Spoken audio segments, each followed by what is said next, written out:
चलिए तो अगले क्वेश्चन की बात होगी। अगले क्वेश्चन लिखा है रेडियस किसका, स्फीयर का। एक बलून है जो कि कैसा है, स्फीयर है, स्फेरिकल है। तो ढंग से सुनना, बहुत आसान क्वेश्चन है, लोगों को कठिन लगता है, ढंग से सुनिएगा, बहुत ही आसानी समझ में आ जाएगा। क्या लिखा है, रेडियस किसका, स्फीयर का, इंक्रीज हो रहा है कहां से, 7 से 14। कौन इंक्रीज हो रहा है, रेडियस। पहले रेडियस कितना था, पहले रेडियस कितना था सर, पहले रेडियस था 7 सेंटीमीटर। फिर रेडियस क्या हो गया, फिर रेडियस क्या हो गया, फिर रेडियस हो गया सर 14 सेंटीमीटर। यहां तक कोई दिक्कत, फर्स्ट लाइन में तो कोई दिक्कत नहीं होगी ना। बोला रेडियस किसका, स्फीयर का, कहां से कहां तक हो गया, 7 से 14 हो गया। कब ऐसा हुआ, जब उसमें बलून में एयर पंप किया। क्या बहुत अच्छी बात है, एयर पंप किया, पहले रेडियस 7 था फिर 14 हो गया, ठीक है। अब बोला find the ratio, find the ratio. अब रेशियो का मतलब क्या होता है, numerator upon denominator, numerator upon denominator. जो फ्रैक्शन होता है ना वही रेशियो में होता है। तो आपको बोला रेशियो निकालो, मतलब कुछ चीजें आपको न्यूमरेटर में लिखनी पड़ेंगी, कुछ डिनोमिनेटर लिखनी पड़ेगी, यही रेशियो होता है। ज्यादा इसमें कॉम्प्लेक्स नहीं करना कि रेशियो क्या होता है। बस जैसे लिखा है 2/7, तो 2/7 का मतलब होता है 2:7। तो ऐसे लिखोगे तो रेशियो में अपने आप कन्वर्ट हो जाएगा, छोटी क्लास में पढ़ा भी होगा आपने। तो बोला फाइंड द रेशियो, तो ऊपर कुछ आएगा नीचे कुछ आएगा। ऊपर क्या आएगा, surface area of balloon in 2 cases, surface area of balloon in 2 cases. तो मतलब ऊपर आएगा सरफेस एरिया फर्स्ट बलून का और नीचे आएगा सरफेस एरिया सेकंड बलून का। आधी बात समझ में। अच्छा बलून कैसा है, स्फीयर, और स्फीयर का सरफेस एरिया मैंने बताया था, स्फीयर का C S A T S A same होता है। तो स्फीयर का जो सरफेस एरिया होता है वो क्या होता है, 4πr² होता है। तो बोला रेशियो, हमें क्या बोला, रेशियो किसका, रेशियो, रेशियो मैंने बोला ना अपॉन में कुछ लिखते हैं, किसका ratio, surface area of balloon in 2 cases. मतलब ऊपर में लिखूंगा surface area of first balloon, ठीक है। ऊपर क्या आएगा, surface area of first balloon, और नीचे क्या आएगा, नीचे नीचे इसके नीचे क्या आएगा, इसके नीचे surface area of, surface area of second balloon, नीचे आ जाएगा surface area of second balloon. आया समझ में कि नहीं आया, ठीक है सर।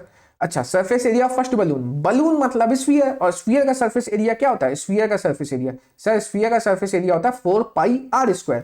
तो 4πr1 का स्क्वायर, 4πr1 का स्क्वायर, क्योंकि ये फर्स्ट बलून है तो मैंने यहाँ r1 लिख दिया। ऐसे ही नीचे surface area of second balloon, तो 4πr2²। अच्छा आपको समझ में आया ये मैंने अपॉन में क्यों लिखा, क्योंकि यहाँ रेशियो निकालना है। रेशियो जब भी रेशियो निकालना हो ऐसे ही लिखते हैं, numerator upon denominator. Surface area of balloon in 2 cases बोला, तो ऊपर फर्स्ट बलून का सरफेस एरिया, नीचे surface area of second balloon. Surface area किसका, स्फीयर का, स्फीयर का CSA/TSA सेम होता है 4πr², होता है कि नहीं होता है, होता है सर। अब देखो ऊपर भी 4π नीचे भी 4π, ये हो गया कैंसिल, हो गया ना, कैंसिल हो गया। अच्छा अच्छा अच्छा, अब देखो आगे आगे आगे देखो, अब बचा क्या है, बचा क्या है इसमें सर, ऊपर बचा है r1 का स्क्वायर और नीचे बचा है r2 का स्क्वायर। अच्छा अच्छा, r1 देखो कितना दिया, r1 7 दिया, 7, तो ये हो जाएगा 7 का स्क्वायर, और ये हो जाएगा r2 मतलब 14, तो ये हो जाएगा 14 का स्क्वायर, ये हो जाएगा 14 का स्क्वायर। बताइए 7 का स्क्वायर कितना होता है, 49, और 14 का स्क्वायर कितना होता है, 196।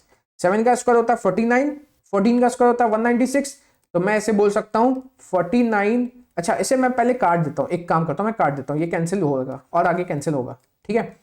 तो मैंने r1 की जगह क्या रखा 7, r2 की जगह क्या रखा 14, और दोनों क्या किया स्क्वायर। अब आपको पता है कि 49 का 4 टाइम्स होता है 196, ठीक है। 49 का 4 टाइम्स होता है 196। ये आप 7 की टेबल से काटते जाओ तब भी काम बन जाएगा, कोई दिक्कत नहीं होगी। जैसे 7 की टेबल से काटा तो 7 × 7 होता है 49, इसको 7 की टेबल से काटा तो 7 2 टाइम्स होता है 14, यहाँ पे 14, 5 बचा, 5 × 6, 5 और 6 56, तो 56 आता है 7 की टेबल 8 टाइम्स। अब 7 की टेबल में अगेन ये 1 टाइम्स आ जाएगा, और 28 आता है 7 टेबल 4 टाइम्स, ये हो जाएगा 1/4। और इसे रेशियो में आप क्या लिख सकते हो, 1:4, इसे आप लिख सकते हो 1:4, और करके लिख देता हूं, ठीक है।